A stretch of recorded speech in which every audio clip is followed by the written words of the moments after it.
जैसा कि हमने अभी बिजनेस के बारे में समझा है, हमारा बिजनेस कैसे रन होता है, कैपिटल लगाने से लेकर गुड्स बेचने तक का हमने सारा डिस्कस कर चुके हैं। तो उसमें अब मैं क्या करूंगी, वन बाय वन सारी आपके सामने डिस्कस करूंगी। जैसा कि मैंने आपको अभी एसेट्स के बारे में बताया था, तो चलिए हम डिस्कस करते हैं। अब हम एसेट्स को डीपली डिस्कस करेंगे। एसेट्स, इसको भी मैं आपको एक एग्जांपल के साथ समझाती हूँ। लाइक हमारा एक मैन्युफैक्चरिंग बिजनेस है। किस चीज की मैन्युफैक्चरिंग करते हैं? चेयर्स की मैन्युफैक्चरिंग होती है। मींस बिजनेस में हम कौन से बिजनेस में डीलिंग कर रहे हैं? चेयर्स में, जिनको मैं ऐसे भी लिख सकती हूँ, things in which business deals are known as goods. ऐसी वस्तुएं जिसमें बिजनेस डील करता है वो हमारी गुड्स कहलाती हैं। अब इन चेयर्स को बनाने के लिए हमें किस किस चीजों की जरूरत पड़ेगी? सबसे पहला plant and machinery, second thing है factory building, third one is tools, furniture, fixtures and fittings.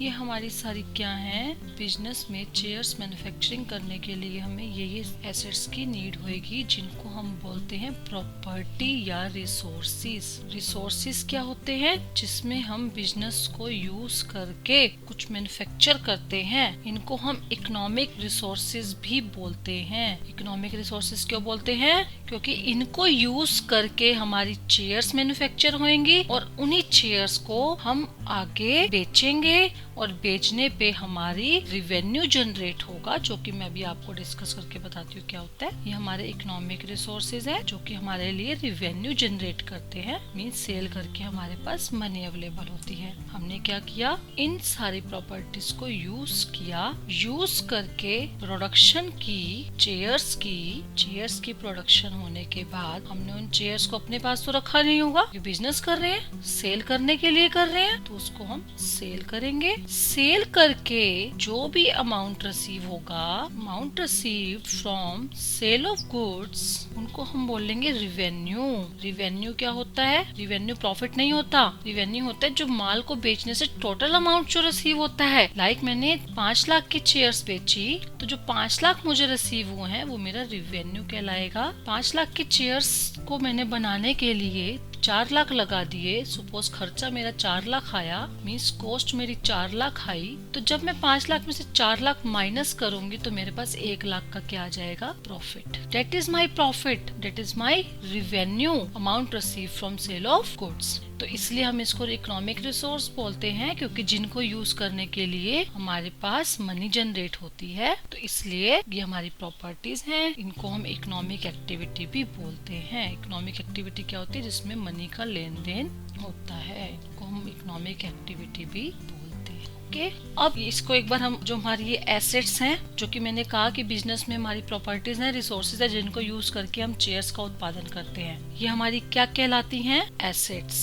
संपत्तियां। एसेट्स का मीनिंग क्या क्या होता है? थिंग्स। इनको बेसिकली हमारी जो ये है ना, फिक्स्ड एसेट्स हैं, क्योंकि ऐसा नहीं है इनको आज खरीद लिया और कल बेच दिया। फिक्स्ड एसेट होती है स्थायी संपत्ति, जिनको लॉन्ग टर्म पर्पस के लिए यूज करने के लिए हम बिजनेस में खरीदते हैं। तो इसलिए इसका पहला मीनिंग यही है, things are not meant for sale, will give future economic benefit. मतलब ऐसा है जो सेल करने के पर्पस के लिए नहीं खरीदी जाती, जो हमें फ्यूचर में इकोनॉमिक बेनिफिट्स देती है। मींस अब हम इनका यूज लॉन्ग टर्म पर्पस के लिए करेंगे, चेयर्स का उत्पादन करते रहेंगे और चेयर्स हम बेचते रहेंगे तो पैसा आता रहेगा। फ्यूचर इकोनॉमिक बेनिफिट्स देती हैं, ऑपरेशनल एफिशिएंसी को इंक्रीज करती हैं। ये अगर मेरे पास मशीनरी नहीं होगी तो क्या मैं चेयर का उत्पादन कर पाऊंगी? बिल्कुल भी नहीं। तो ऑपरेशनल एफिशिएंसी इनसे इंक्रीज होती है। लाइक मैंने, चलो मैं प्लांट एंड मशीनरी भी लगा दी, चेयर्स का उत्पादन हो रहा है, बिल्डिंग भी है मेरे पास। अगर फर्नीचर चेयर, अगर बिजनेस में एम्प्लॉयज के बैठने के लिए चेयर या टेबल अवेलेबल नहीं होंगी, प्रॉपर सामान अवेलेबल नहीं होगा, क्या वो अपनी एफिशिएंसी को इंक्रीज कर पाएंगे? उनको जब तक बीच बीच में रेस्ट नहीं मिलेगा। तो हमारे लिए हमारी ऑपरेशनल एफिशिएंसी भी इंक्रीज करती है। एफिशिएंसी मींस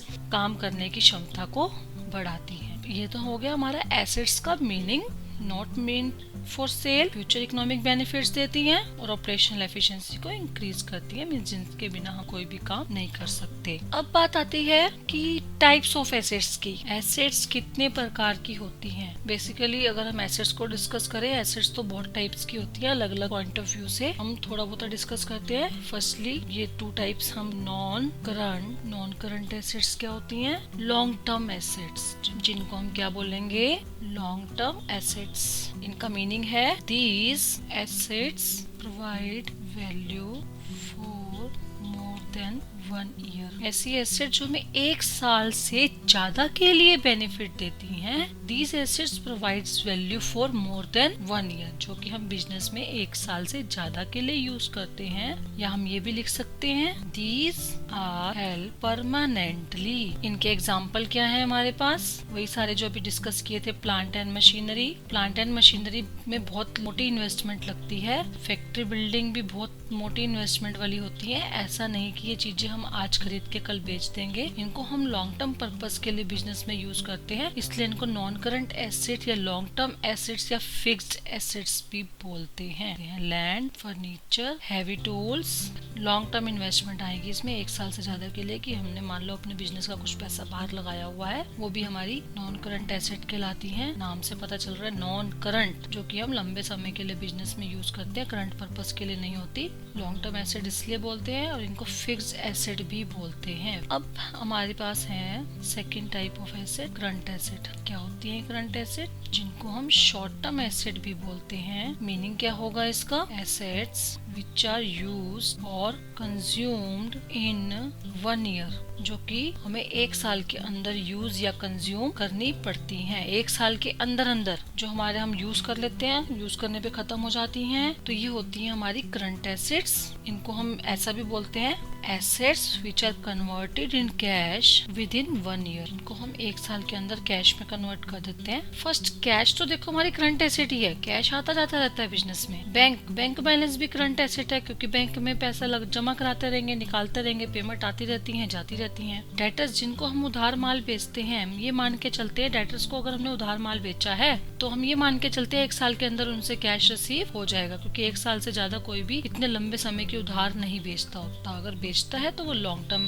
हमारी एसेट्स कहलाएंगी। प्रीपेड एक्सपेंस, इसको हम आगे डिस्कस करेंगे। प्रीपेड एक्सपेंस क्या होता है? बेसिकली हम अकाउंट्स जो मेंटेन करते हैं वो ईयरली मेंटेन करते हैं, हर साल मेंटेन करते हैं, और 1 साल के बाद हम उन अकाउंट्स को क्लोज कर देते हैं। तो प्रीपेड एक्सपेंस होता है कि मैंने नेक्स्ट ईयर का खर्चा अपने करंट ईयर में पे कर देना। मतलब जो मैं 1 साल में अकाउंट्स बना रही हूँ, करंट ईयर के चल रहा है मेरा साल, उसमें मैंने अगले साल के खर्चे एडवांस में करंट ईयर में पे कर दिए हैं। मतलब सर्विसेज मैंने अभी नहीं ली, बट खर्चा मैं पे कर चुकी हूँ। सर्विसेज मैंने अभी लेनी है, तो वो मेरे कहलाएंगे प्रीपेड एक्सपेंसेस, क्योंकि पे तो मैं एडवांस में कर चुकी हूँ, बट सर्विसेज अभी नेक्स्ट ईयर जाके ले आऊंगी, तो उनको बोलते हैं प्रीपेड एक्सपेंसेस। एक होता है स्टॉक। स्टॉक में कई तरह का हमारा स्टॉक होता है। फर्स्टली रॉ मटेरियल, जैसा कि मैंने आपके साथ पहले डिस्कस किया था, जो बर्गर बनाने के लिए हमें गुड्स की नीड होती है, वो हमारा रॉ मटेरियल कहलाता है। वर्क इन प्रोग्रेस, हमें साल के एंड में अपने क्लोजिंग स्टॉक को देखना होता है कि हमारे पास कितना स्टॉक अवेलेबल हो चुका है, कितना स्टॉक बच चुका है। ऐसा तो है नहीं कि सारा माल, मान लो 31 मार्च को अगर मैं अपने अकाउंट क्लोज करती हूँ, 31 मार्च को मुझे ये देखना है मेरे पास स्टॉक कितना बचा है, तो कई स्टॉक ऐसा भी होगा जिसपे अभी वर्क चल रहा है। अगर सपोज मेरे कपड़े की फैक्ट्री है, धागा लाती हूँ और कपड़ा बनाती हूँ, अब मैंने कपड़ा तो बन गया बट डाई करना बाकी है। 31 मार्च को कुछ कपड़ा ऐसा था जिसपे डाई करना बाकी है, तो जिसपे मतलब काम चल रहा है, वो वर्क इन प्रोग्रेस कहलाएगा। उसकी वैल्यू अलग से कैलकुलेट की जाती है। फिनिश गुड्स, कि पूरा कपड़ा बन के तैयार हो चुका है। स्टॉक क्या होता है? जो बिजनेस में बिना बिका हुआ पड़ा होता है, वो रॉ मटेरियल के रूप में भी हो सकता है, वर्क इन प्रोग्रेस भी हो सकता है, और फिनिश गुड्स भी हो सकता है। एक होता है बिल रिसीवेबल, वो हम डेटर्स के साथ ही लिख देते हैं। डेटर्स जिनको उधार माल बेचा है वो तो हमारे डेटर्स हैं, बट अगर हम रिटर्न में डेटर हमें लिख देता है कि मैं 2 मंथ्स के बाद पेमेंट कर दूंगा, वो हमारे बिल रिसीवेबल में कन्वर्ट हो जाते हैं। मींस डेटर्स और बीआर में कोई ज्यादा डिफरेंस नहीं होता। ये हमारी होती है करंट एसेट्स, जो कि हमें 1 साल के अंदर कैश में कन्वर्ट होती है। एग्जाम्पल हमने डिस्कस कर लिए हैं। ऊपर हमने की थी फिक्स्ड एसेट, जो कि हम लॉन्ग टर्म पर्पस के लिए बिजनेस में यूज करते हैं, जो कि परमानेंटली हमारी हेल्प करती है। इनको हम non current asset, long term asset, fixed asset भी बोलते हैं।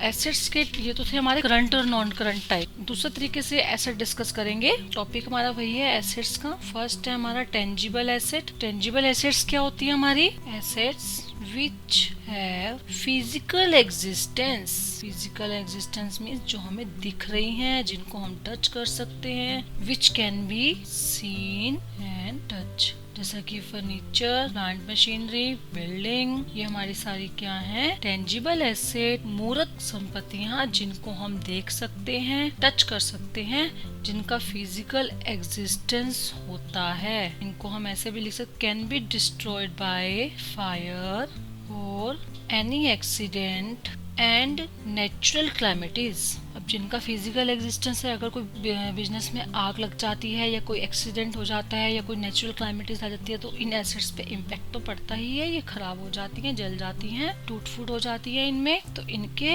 एग्जाम्पल हमारे क्या क्या है? इसलिए इन एसेट्स को हम इंश्योरेंस कराते हैं। देयरफॉर इंश्योरेबल, ये इंश्योरेंस होती हैं, इनका हम इसलिए इंश्योरेंस करा के रखते हैं। इसका एग्जाम्पल क्या क्या है हमारे पास, जो भी हमने डिस्कस किए थे फिक्स्ड एसेट्स में? Land and building, furniture, plant and machinery. ये सारी ऐसी एसेट हैं जिनको हम can be used as security against loan easily, जिनको हम इजली लोन के अगेंस्ट सिक्योरिटी पे रख सकते हैं। मतलब कोई भी बैंक वाला हमें इन एसेट्स को अगर हम गिरवी रख देते हैं तो बदले में वो हमें लोन दे देता है। इनकेस अगर हम लोन की पेमेंट नहीं चुकाते तो बैंक को अधिकार है हमारी इन संपत्तियों को बेच के अमाउंट रियलाइज करने का। अगर इसलिए हम इनको क्या करेंगे, इनको सिक्योरिटी पे भी रखी जा सकती हैं लोन के against.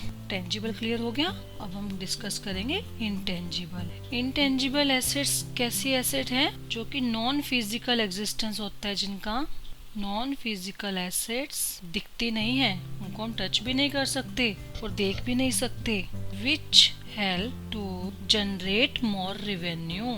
Non physical asset which help to generate more revenue. Non physical assets है जो कि हमारे को मोर रेवेन्यू जनरेट करने में हेल्प करती है। इसके एग्जांपल जैसे मैं आपको समझाऊंगी, आपको क्लियर हो जाएगा क्या है। गुडविल। गुडविल क्या होती है? बिजनेस की रेपुटेशन। अगर आप अपने कस्टमर को अच्छी सर्विसेज देते हो, अपने कस्टमर के साथ अच्छा बिहेव करते हो, अच्छी क्वालिटी का गुड्स प्रोवाइड करते हो, आपकी एक शॉप है, अगर आप अपनी शॉप पे अगर अच्छी क्वालिटी का गुड्स बेचोगे, कस्टमर बार बार आप ही की शॉप पे आएगा, तो वो आपकी क्या कहलाती है? रेपुटेशन। साथ में खुद तो आएगा ही आएगा और अब 4 लोगों को, रिश्तेदारों को बताएगा कि इस शॉप पे अच्छा सामान मिलता है। तो जिस शॉप का नाम हो जाता है वो हमारी क्या कहलाती है? Goodwill, reputation. यहाँ पे अच्छी सर्विसेज दी जाती हैं, अच्छा माल मिलता है, कम प्राइस पर मिलता है, तो वो हमारे बिजनेस की गुडविल बन जाती है। तो इसलिए ये बोला है कि मोर रेवेन्यू जनरेट करने में हेल्प करती है। अगर आप अपने कस्टमर को अच्छा सर्विसेज नहीं दोगे, अच्छा बिहेव नहीं करोगे, अच्छी क्वालिटी का सामान नहीं बेचोगे, ज्यादा प्राइस पर बेचोगे, तो कोई भी आपकी शॉप पर चढ़ना पसंद नहीं करेगा, जिससे आपकी सेल कम हो जाएगी। इसलिए इसका मीनिंग में ये बोला गया है कि non physical assets which help to generate more revenue, जो कि मोर रेवेन्यू जनरेट करने में हेल्प करती है। पेटेंट्स क्या होते हैं? पेटेंट्स लाइक मैंने कोई टेक्नोलॉजी रिसर्च करी है, मैं उस पर पेटेंट्स ले लेती हूँ सरकार को कुछ अमाउंट देके कि मेरी ये टेक्नोलॉजी कोई और थर्ड पर्सन यूज ना कर पाए, वो मेरे पेटेंट्स कहलाते हैं। वो भी एक एसेट का रूप है। ट्रेडमार्क, जैसे मैकडोनल्ड्स का एम, अगर किसी और पर्सन ने अपना बिजनेस खोल के एम ट्रेडमार्क रख दिया तो उस पे केस कर दिया जाएगा, क्योंकि मैकडोनल्ड्स का ट्रेडमार्क एम है, जो कि वो भी गवर्नमेंट डिपार्टमेंट से हमें कुछ पेमेंट करके लेना पड़ता है। जो हम कुछ पेमेंट करके लेंगे वो हमारी एसेट बन जाती है। कॉपीराइट्स, लाइक अगर कोई पर्सन बुक लिखता है और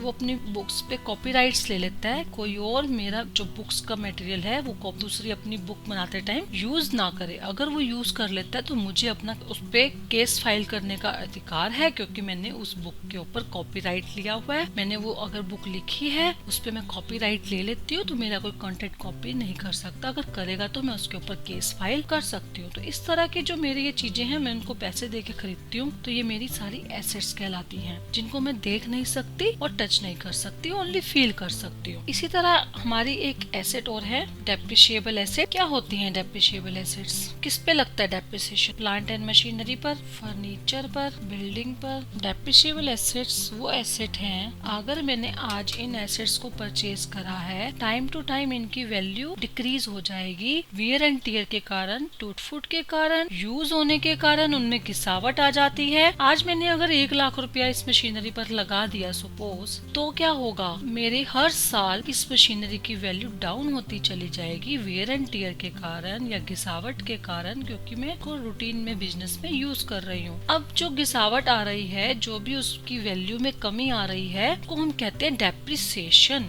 जैसा कि प्लांट एंड मशीनरी परचेज करी है और उनपे हमारा डेप्रिसिएशन लगेगा हर साल। क्यों लगेगा? क्योंकि यूज करते करते उसमें घिसावट आ जाती है या पुरानी हो जाती है, वियर एंड टियर हो जाता है, टूट फूट हो जाती है, तो हमें हर साल उस वैल्यू को डाउन करना होता है जितना भी उस एसेट की वैल्यू में कमी आती है। लाइक मशीनरी खरीदी है, ईयर 1 यूज हो रहा है, कितने की खरीदी, अगर मैंने 10 लाख की मशीनरी खरीदी है, अगर मैंने ईयर 1 में यूज करी है इसको, मैं ये मान के चलती हूँ 1 साल में मैंने 1 लाख रुपए की वैल्यू यूज कर ली मशीनरी की, तो मेरा जो एक्सपेंस कहलाएगा वो 1 लाख का कहलाएगा मशीनरी से रिलेटेड, जिसको हम डेप्रिसिएशन बोलते हैं। अब कितनी रिमेनिंग वैल्यू मेरी कितनी रह जाएगी यहाँ पे? 9 लाख रुपीस की। मेरी एसेट अभी भी कितने की है? 9 लाख। 10 में से 1 गया 9 लाख की मेरी अभी एसेट। ईयर एंड में पहले साल के जो मैंने यूज करी है 1 लाख की यूज हो चुकी है, एक्सपेंस मेरा 1 लाख कहलाएगा, और ईयर एंड में फर्स्ट ईयर के एंड में मेरी रिमेनिंग वैल्यू 9 लाख हो चुकी है, जो कि मेरी एसेट की वैल्यू कहलाएगी।